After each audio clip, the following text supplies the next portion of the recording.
All right, we're back. So tomorrow a busy day, Aaron Boone's day, as he gets to meet the media and meet the world as the Yankees. I think it's 33rd manager. I think it's what it is. I think it's 33rd manager. You know, being manager of the Yankees, obviously, there's a storied past to being the manager of the New York Yankees. So I think I saw 33. I believe that's what it is. Jimmy and Kennelan. What's up, Jimmy? Hey, Mike, how are you? Good, what's happening? Good. I'm surprised too, right? Aaron Boone. But when I look at that list of 6 people, he was the one guy who stuck out. Why did he stick out? What reason? I don't know. I just looked at the names, and the only name that really jumped to me was Aaron Boone. Why, though? But, give me an idea. Why? What quality is he bringing to the table? I mean, why Aaron Boone versus Carlos Beltran? Why Aaron Boone versus Bam Bam Mullins, who speaks 4 languages? I mean, that's what he had going for him. Was really Bam Bam spoke 4 different languages. I thought that was a big thing. I thought that was think about it. Look how many different languages you got now in baseball. I thought that was a big thing to be able to speak a couple of languages. But listen, was I surprised? Yeah, I was surprised. And somebody told me, and I don't know if it's accurate or not, that this is who Cash wanted all along. That this was the guy he really had, that he wanted. He had his eye on this the whole time. I don't know if that's true or not, but someone did tell me that. I just don't know if it's real. I'll ask Cash about it tomorrow. We'll see. But that's what he did tell me. 35th manager. Okay, not 33rd, excuse me. 35th manager of the Yankees. Is that counting multiple guys, or is that one guy? Like, does Billy Martin count once, or does he count 5 times?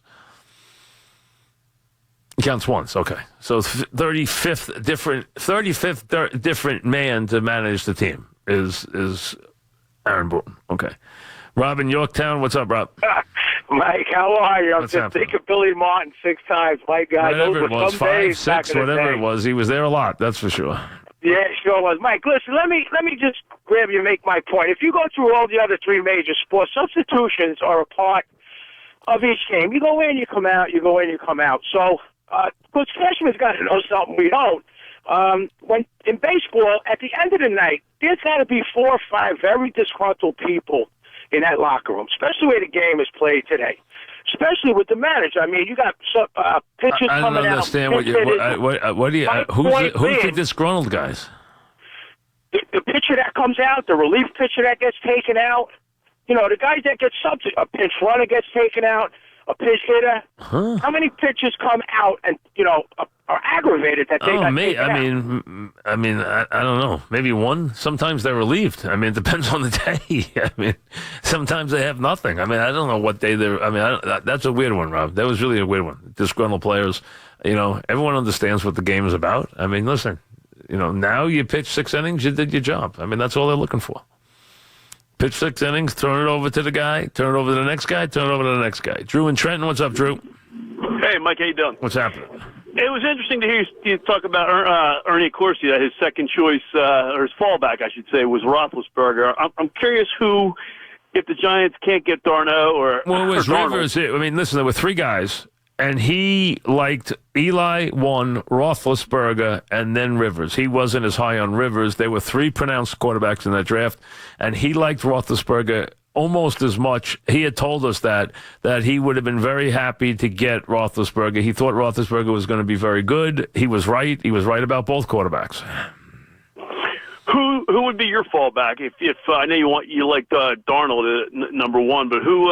Let's say he's gone or he doesn't come out. Who would, if you had your GM hat on? Who would you? Right now, I would say, having not seen enough of the Wyoming quarterback, and going on the premise that I'm just not in love with. I'm not completely in love with Mayfield. I would say Rosen, but I really think there's a big divide between what I want in a quarterback and what I get in the other guys and what I get in Sam Darnold. I really am a Sam Darnold fan. I like everything I see in Sam Darnold. I like the way he runs the team. He's big and strong. I like the way he plays. Remember, he's still a baby. I think he's going to be really good. Sonny and Malvern, what's up, Sonny?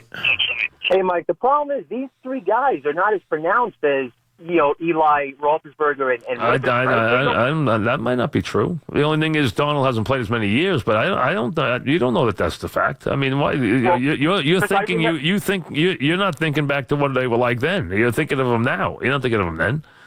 Well, they were pretty pronounced with I remember. Roethlisberger was from what school? Did Roethlisberger go to?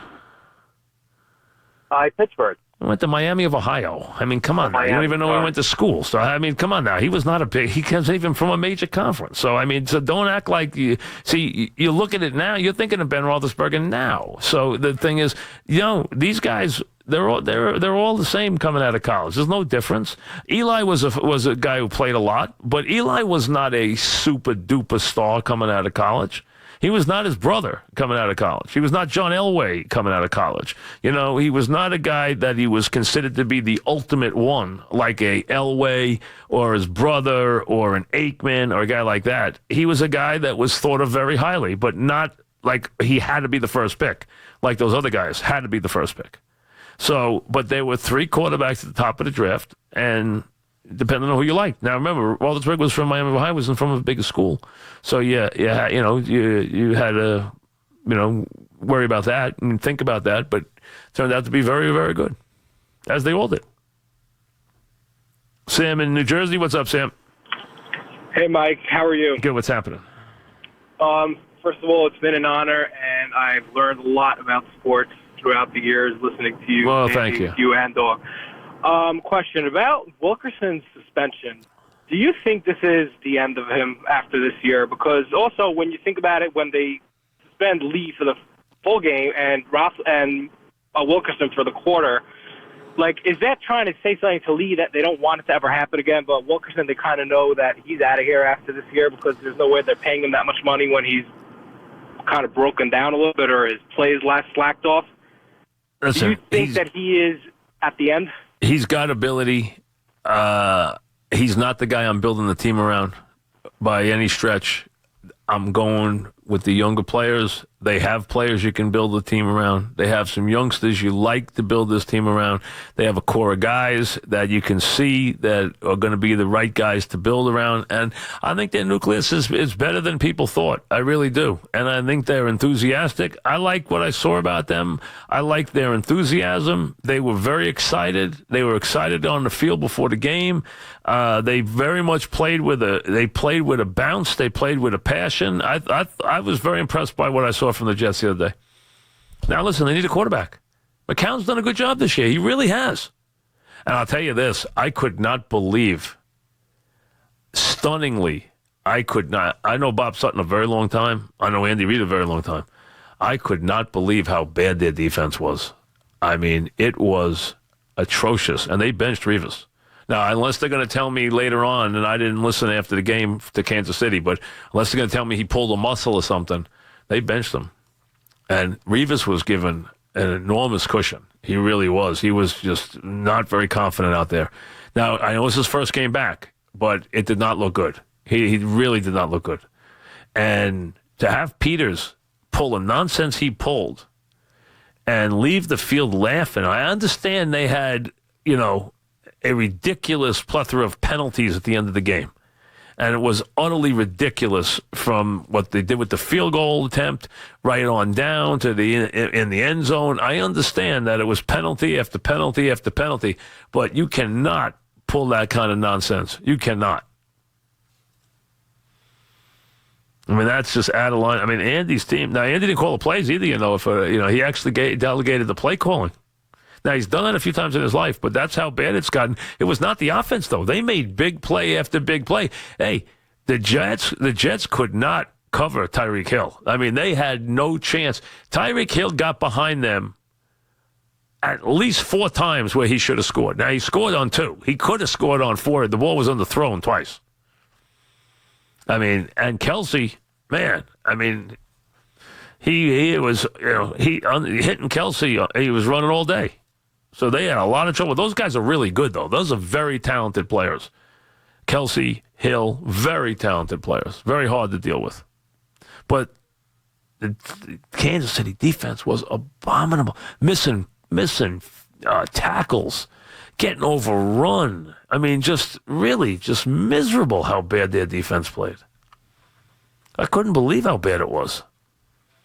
John in Jersey, what's up, John? Hey, Mike, happy holidays. Thank you for having me on the show. I think you mentioned yesterday the most notable assistant coach was Bill Arnsparger. No, what I said was when you talk about assistants becoming head coaches and how hard it is to find out if a good coordinator is ever going to be a good head coach, right? The number one example to use of all time is Bill Arnsparger. Bill Arnsparger was the most recognized assistant. He was the guy who was the architect of the no-name defense.